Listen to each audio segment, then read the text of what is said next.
రెండవ రాజులు గ్రంథము 21వ అధ్యాయము.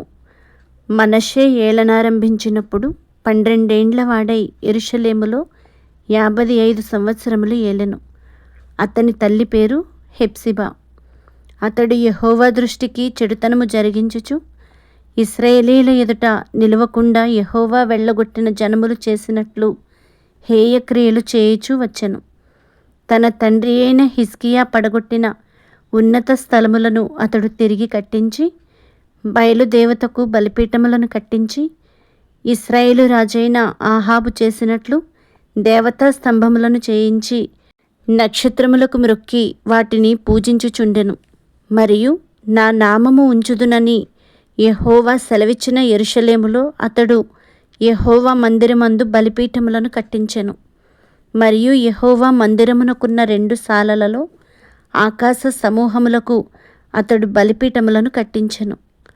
అతడు తన కుమారుని అగ్నిగుండము దాటించి జ్యోతిష్యమును శకునములను వాడుక చేసి యక్షినిగాండ్రతోనూ సోదెగాండ్రతోనూ సాంగత్యము చేసెను. ఈ ప్రకారము అతడు యెహోవా దృష్టికి బహుగా చెడుతనము జరిగించుచు ఆయనకు కోపము పుట్టించెను. యెహోవా దావీదునకును అతని కుమారుడైన సొలొమోనునకును ఆజ్ఞ ఇచ్చి, ఈ మందిరమున ఇశ్రాయేలు గోత్రస్థానములలో నుండి నేను కోరుకొనిన యెరూషలేమునందు నా నామమును సదాకాలము ఉంచుదునని సెలవిచ్చిన యెహోవా మందిరమందు తాను చేయించిన అషేరా ప్రతిమను ఉంచెను. మరియు ఇశ్రాయేలీయులకు నేను ఆజ్ఞాపించినదంతటిని నా సేవకుడగు మోషే వారికి వ్రాసి ఇచ్చిన ధర్మశాస్త్రమును వారు గైకొనిన ఎడల వారి పితరులకు నేనిచ్చిన దేశములో నుండి వారి పాదములను ఇక తొలగిపోనియనని యెహోవా సెలవిచ్చిన మాట వారు వినక ఇశ్రాయేలీయుల ఎదుట నిలువకుండా యెహోవా లయము చేసిన జనములు జరిగించిన చెడుతనమును మించిన చెడుతనము చేయునట్లు మనష్షే వారిని రేపెను.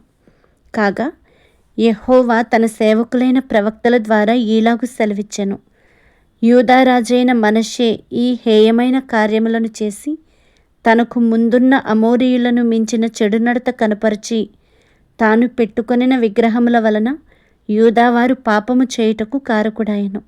కావున ఇశ్రాయేలీయుల దేవుడైన యెహోవా సెలవిచ్చినదేమనగా, వినువాని 2 చెవులు గింగురుమనునంత కీడు యెరూషలేము మీదికిని యూదావారి మీదికిని రప్పించుచు నేను షోమ్రోనును కొలిచిన నూలును ఆహాబు కుటుంబీకులను సరిచూచిన మట్టపు గుండును యెరూషలేము మీద సాగలాగుదును.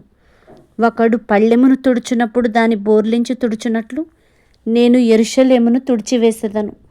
మరియు నా స్వాస్థ్యములో శేషించిన వారిని నేను త్రోసివేసి వారి శత్రువుల చేతికి వారిని అప్పగించెదను.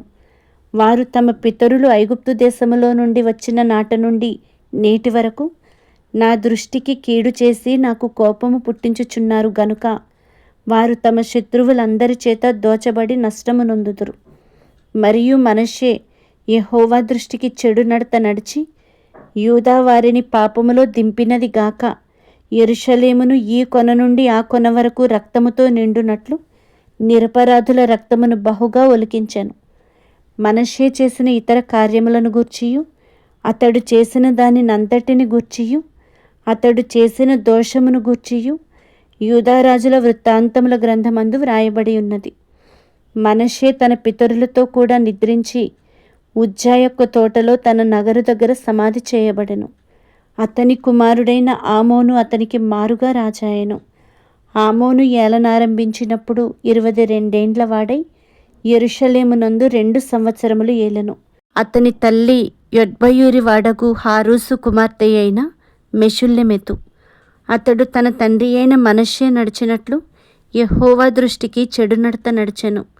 తన పితరుల దేవుడైన యెహోవాను విసర్జించి యెహోవా మార్గమందు నడవక తన తండ్రి ప్రవర్తించినట్లు తానును ప్రవర్తించుచు తన తండ్రి పూజించిన విగ్రహములను తానును పూజించెను. ఆమోను సేవకులు అతని మీద కుట్ర చేసి అతని నగరునందు అతన్ని చంపగా దేశపు జనులు రాజైన ఆమోను మీద కుట్ర చేసిన వారినందరినీ చంపి అతని కుమారుడైన యోషియాకు అతనికి మారుగా పట్టాభిషేకం చేసిరి. ఆమోను చేసిన ఇతర కార్యములను గూర్చి యూదారాజుల వృత్తాంతముల గ్రంథమందు వ్రాయబడి ఉన్నది. ఉజ్జా యొక్క తోటలో అతనికి కలిగిన సమాధి యందు అతడు పాతిపెట్టబడెను. అతని కుమారుడైన యోషియా అతనికి మారుగా రాజాయెను.